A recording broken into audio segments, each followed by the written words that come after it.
Stream Leaders is an outdoor education program facilitated by the Clinton River Watershed Council.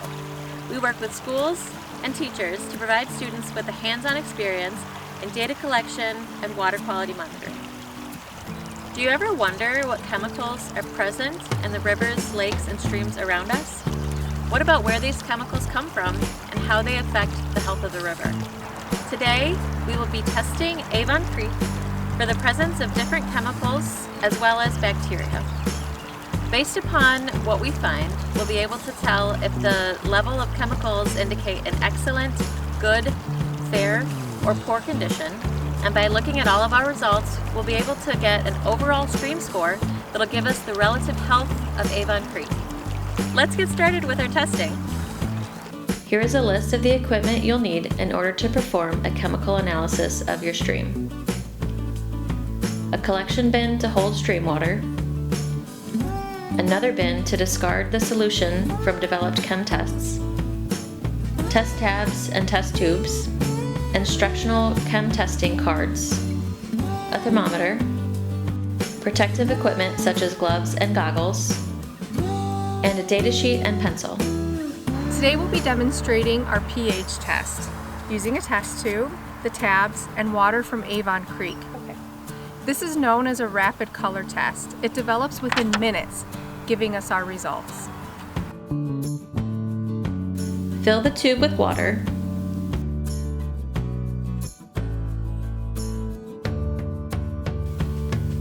Place the test tab in the tube.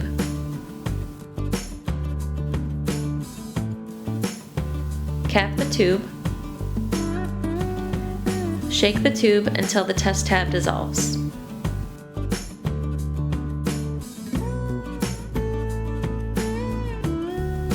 Then compare the developed color inside of the test tube with the color on the result card.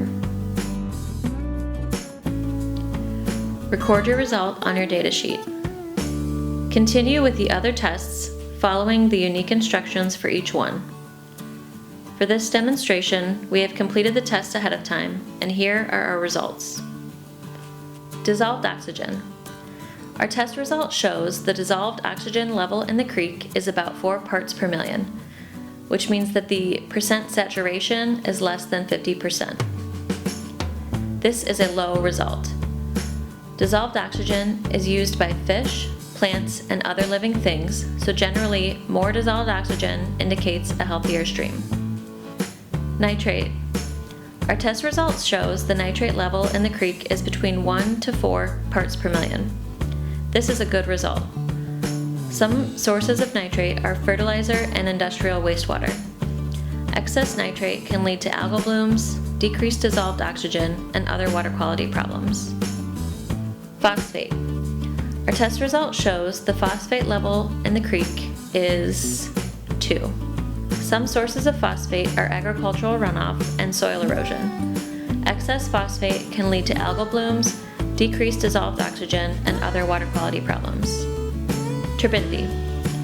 Turbidity measures the level of suspended solids in the water, or how clear the water is. Our turbidity level is nearly 0, meaning the water is clear. High turbidity levels may be the result of erosion or pollution.